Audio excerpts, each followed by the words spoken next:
Coins are much more than just pieces of metal used for buying and selling goods. They are tiny windows into the past, carrying stories of empires, kings, and entire civilizations.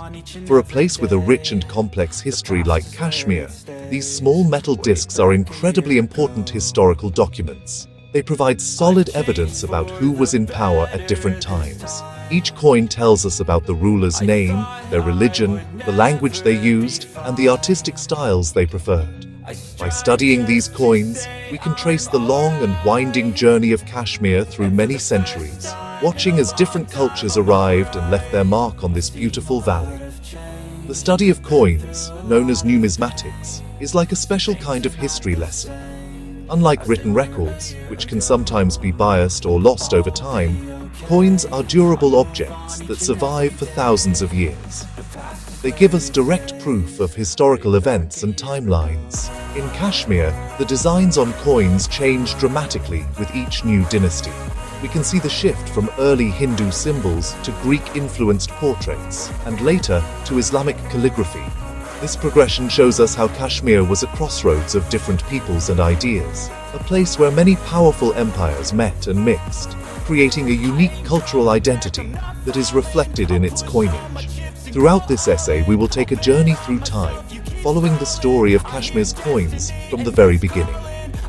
We will start with the earliest punch-marked coins believed to have been used during the ancient Mauryan period. We will then move through the ages, looking at the coins of the Indo-Greeks, the powerful Kushans, the local Hindu kings, the sultans, the Mughals, the Sikhs, and finally, the Dogra rulers.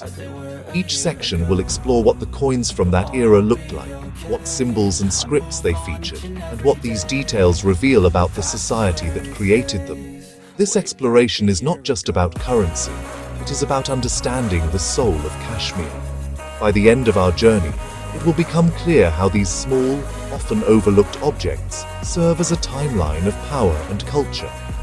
The coins of Kashmir are a testament to its dynamic history, showing a constant flow of influence from Central Asia, the Indian subcontinent, and Persia. They illustrate the rise and fall of dynasties, the introduction of new religions like Buddhism and Islam, and the blending of artistic traditions.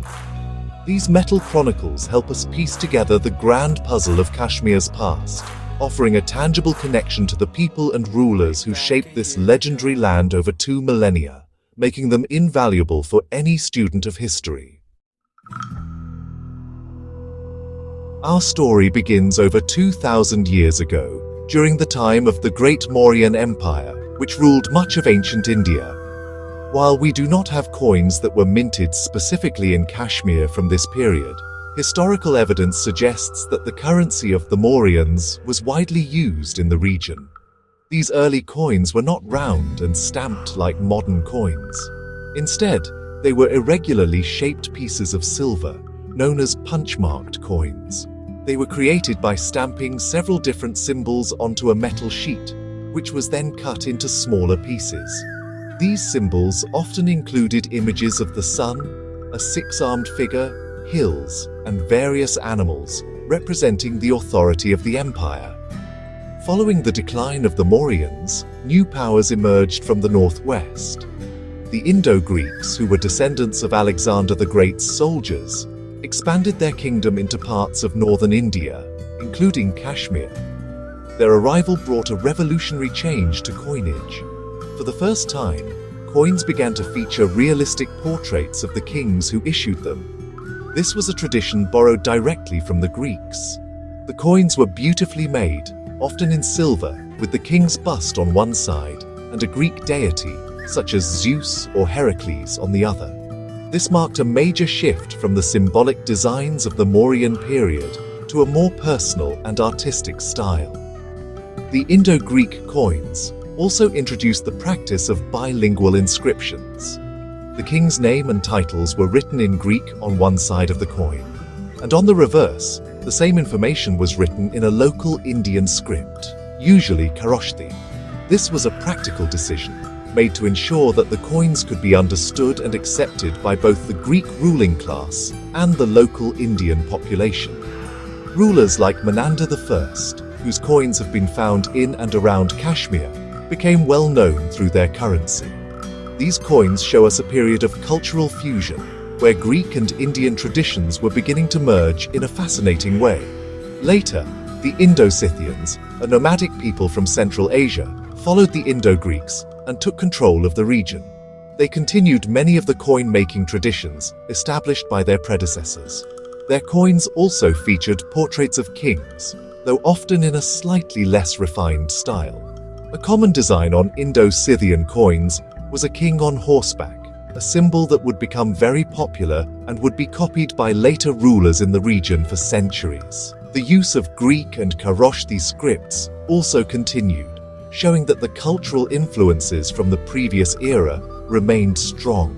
These early coins laid the foundation for Kashmir's numismatic history, introducing key elements that would evolve over time.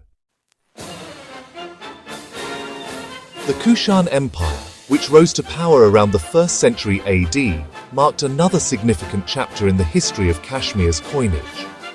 The Kushans were a powerful dynasty that controlled a vast territory stretching from Central Asia down into northern India, and Kashmir was an important part of their domain. Their coins are famous for their artistic quality and the incredible variety of deities they depict. The most prominent Kushan rulers, such as Kanishka I and Huvishka, issued a large number of gold and copper coins that circulated widely throughout the valley. These coins moved away from the realistic Greek-style portraits and instead showed a more stylized standing figure of the king. One of the most remarkable features of Kushan coins is the diverse pantheon of gods and goddesses shown on their reverse side. This shows the Kushans' tolerance and their willingness to embrace different cultures. We find Greek deities like Helios, Iranian gods like Mithra, and even early Hindu gods like Shiva, shown as Uisho on the coins. The Buddha also appeared on Kushan coins, which is some of the earliest numismatic evidence of Buddhism being patronized by a major dynasty. This eclectic mix of deities tells us that the Kushan Empire was a true melting pot of religions and cultures, where ideas from the East and West flowed freely. The inscriptions on Kushan coins also underwent a change. While the early Kushan rulers continued to use the Greek script, they adapted it to write the Bactrian language, an Iranian language spoken in their homeland. The Kharosthi script was also used on some copper coins, but the dominant script became this modified Greek alphabet. The standard design on the obverse of the coin was the king, often shown standing and making an offering at a fire altar, symbolizing his piety and authority.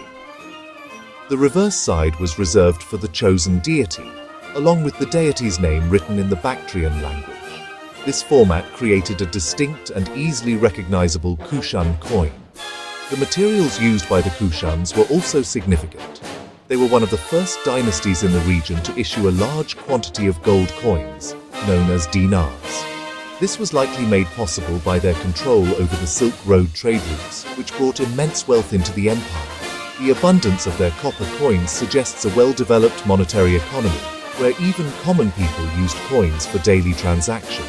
The Kushan coinage system was so successful and influential that its style, particularly the standing king motif, was copied by later rulers in Kashmir and neighboring regions for many hundreds of years after the empire itself had declined. After the decline of the great empires like the Kushans, Kashmir entered a period where local rulers and regional powers became more prominent. Among the most important of these were the Hindu Shahis, a dynasty that ruled over parts of Afghanistan and northern Pakistan, with their influence extending into Kashmir.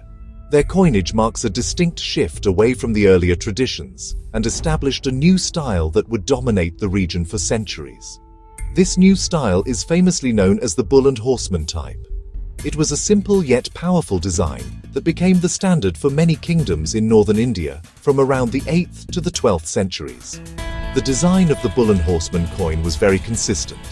On one side, it featured a recumbent bull, an animal sacred in Hinduism, often shown sitting calmly. Above the bull, there was an inscription written in the Nagari script, which is an ancestor of the modern Devanagari script used for Hindi. This inscription usually mentioned the name of the ruler, such as Sri Samanta Deva. On the other side of the coin, there was a stylized depiction of a horseman carrying a lance. This image symbolized the military power of the ruling class, many of whom belonged to a warrior tradition. The combination of religious symbolism, the bull, and military might, the horseman, was a potent statement of authority. These coins were typically made of silver, or a mixture of silver and copper, known as bilong.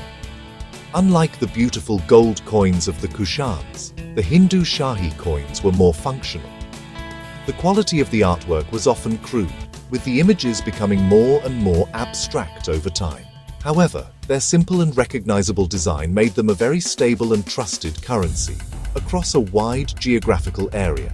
The bull and horseman type was so successful that it was imitated by many other rulers, including the early kings of Kashmir, who adopted this popular design for their own coinage, sometimes adding their own small marks or symbols. The inscriptions on these coins are very important for historians. They provide the names of rulers who might otherwise be unknown to us. The use of the Nagari script shows a clear shift away from the Greek and Kharosthi scripts of earlier eras, indicating the growing influence of mainstream Indian culture and religion in the region. The widespread circulation of these coins also tells us about the extensive trade networks that connected Kashmir with the plains of India and the lands to the west. The bull and horseman coin represents a period of regional consolidation, where a distinct North Indian identity was being forged and expressed through its currency. Following the period of the Hindu Shahis, Kashmir saw the rise of its own powerful local Hindu dynasties, such as the Kakota, Utpala, and Lohara dynasties. This era, from roughly the 8th to the 12th century, is often considered a golden age for Kashmir. The coins from this period built upon earlier traditions, but also developed a unique Kashmiri style. The most common design was inspired by the later Kushan coins, featuring a standing king on one side and a seated goddess on the other. However, the Kashmiri artists adapted these motifs, creating a style that was distinctly their own, even if it appeared cruder than the Kushan originals. The obverse of the typical Kashmiri coin from this period shows a king standing, often in a very abstract and geometric form. The king is usually shown wearing royal robes and boots, but the features are not meant to be a realistic portrait. His name was written in highly stylized Nagari script, often vertically on the sides of the figure. On the reverse, the coin depicted a goddess, usually identified as Ardoksha, the goddess of fortune, who was also featured on Kushan coins. In the Kashmiri version, she is shown seated on a lotus throne, holding a lotus flower or a cornucopia. This imagery symbolized prosperity and divine blessing upon the kingdom. The coins of famous rulers like Lalitaditya Muktapida of the Kakota dynasty and Avantivarman of the Utpala dynasty followed this general pattern. While the early coins of this era were made of gold and electrum, a mix of gold and silver, the vast majority of coins that have survived are made of copper. This suggests that a monetized economy was well established, with copper coins used for everyday transactions by the general populace. The artistic quality of these coins declined over the centuries, with the figures of the king and goddess becoming increasingly schematic and difficult to recognize. By the end of the Lohara dynasty, the designs were little more than geometric patterns. Despite the decline in artistic execution, these coins are, vital historical records. The inscriptions, though often poorly struck and hard to read, provide the names of the kings and help us establish the chronologies of the different dynasties. One famous and rare coin type is that of Queen Dida, who ruled Kashmir in the 10th century. Her coins are significant because they show a woman in a position of ultimate power, issuing currency in her own name. The consistent theme of the seated goddess on the reverse of the coins for centuries also highlights the enduring importance of Hindu religious beliefs in the culture and governance of medieval Kashmir before the arrival of Islam. The 14th century brought a monumental change to Kashmir with the establishment of the Shah Mir dynasty and the formal introduction of Islam as the state religion. This political and religious shift is clearly and immediately reflected in the region's coinage. The old designs of the standing king and seated goddess, which had been in use for nearly 1,000 years, were completely abandoned. In their place, a new style of coinage, based on the traditions of the Islamic sultanates of India and Persia, was introduced. This new currency looked entirely different, marking a sharp break with the past and heralding a new era for Kashmir. The most significant change was the removal of all human and animal figures from the coins, in keeping with Islamic tradition. Instead of pictures, the coins were now filled with elegant calligraphy. The inscriptions were written in the Arabic and Persian scripts, which replaced the Nagari script of the Hindu kings. The coins, which were struck in silver and copper, typically featured the ruler's name and titles on one side. On the other side, they often carried the kalima, the basic creed of Islam. There is no God but Allah, and Muhammad is his messenger. This openly declared the new religious identity of the state and its ruler. The coins of the Shah Mir sultans, starting with Sultan Shams-ud-Din Shah, set a new standard. A common design feature was to place the inscriptions within decorative shapes, such as squares, circles, or diamond-like lozenges. This added an element of artistry to the coins while still adhering to religious principles. The name of the mint, usually Zabi Kashmir, meaning struck in Kashmir, was also included, which gave the coins a clear geographical identity. The date of issue, based on the Islamic Hijri calendar, was another important piece of information that appeared on these coins, allowing historians to date them with great precision. The materials used also tell a story. While silver coins, called tankas, were used for larger transactions, the bulk of the currency continued to be made of copper. The weight and quality of the metals were often standardized, creating a reliable monetary system. The coins of famous sultans like Zainul Abidin, known as Bud Shah, or the Great King, are particularly noteworthy. His long and prosperous reign is reflected in the large quantity and high quality of his coinage. The complete transformation of Kashmir's currency under the sultans is a powerful illustration of how coinage acts as a mirror, reflecting profound changes in the religion, language, and political structure of a society. After the end of the local sultanate period, Kashmir was incorporated into a series of larger empires, and its coinage changed with each new ruler. In 1586, the mighty Mughal Empire, under Emperor Akbar, conquered Kashmir. The Mughals brought their own highly organized and standardized imperial currency system to the valley. The coins minted in Kashmir during the Mughal period were almost identical in style, weight, and purity to coins minted in other parts of the empire, such as Delhi or Lahore. The mint name Kashmir on the coins is often the only way to tell where they were made. This uniformity demonstrated Kashmir's complete integration into the vast Mughal administrative machine. Mughal coins, struck in gold, silver, and copper, are known for their beautiful Persian calligraphy. The silver rupee became the standard coin. Typically, one side of the coin featured the kalima and the names of the first 4 caliphs of Islam. The other side bore the name and grand titles of the reigning Mughal emperor. Emperor Jahangir, who famously loved Kashmir and called it paradise on earth, issued some particularly famous and poetic coins. One unique silver coin from his reign has a Persian couplet that translates to, "The coin of Kashmir became as radiant as the moon, from the name of Jahangir, son of the world conqueror Akbar." This shows a personal touch not often seen on coins. In the mid-18th century, as the Mughal Empire weakened, Kashmir fell under the control of the Durrani Afghans. The Afghan rulers continued the tradition of minting coins in Kashmir, but they replaced the Mughal emperor's name with their own. The coins from the Afghan period are often cruder in their execution compared to the fine Mughal issues. They were mostly struck in silver and copper, and the inscriptions followed the Persian style, bearing the name of the Afghan ruler, such as Ahmad Shah Durrani. The quality of the metal was often poorer, reflecting the turbulent and exploitative nature of the Afghan rule in Kashmir. The next major change came in 1819, when the Sikh Empire, under Maharaja Ranjit Singh, captured Kashmir from the Afghans. The Sikh rule brought another complete transformation to the coinage. All Islamic inscriptions, such as the Kalima, were removed.